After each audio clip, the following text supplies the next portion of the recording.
આરોપી દિવેશ સિંહની જેલમાંથી મનર બેઠક પર અપક્ષ ઉમેદવારી।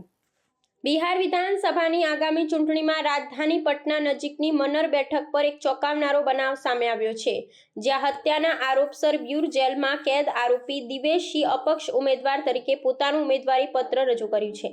ચૂંટણી પંચ સમક્ષ રજૂ કરાયેલા તેમના સોગંદનામામાં તેમની વિરુદ્ધ નોંધાયેલા ગુનાહિત કેસોનો ઉલ્લેખ છે।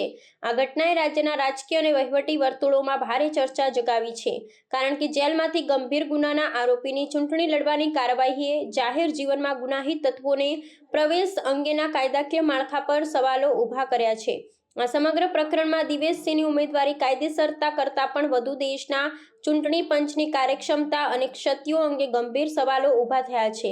આ બાબતે હકીકતને રેખાંકિત કરે છે કે કાયદાકીય રીતે દોષિત ઠેરવવામાં ન આવે ત્યાં સુધી હત્યા, બળાત્કાર કે આતંકવાદ જેવા ગંભીર ગુનાઓના આરોપીઓ પણ ચૂંટણી લડવા માટે પાત્ર ગણાય છે। આ પરિસ્થિતિ જનમાનસમાં એવો સંદેશ આપે છે કે ગુનાહિત પૃષ્ઠભૂમિ ધરાવતા તત્વોને પણ લોકપ્રતિનિધિ બનવાની તક મળે છે, જે લોકશાહીના સિદ્ધાંતોનું અપમાન છે।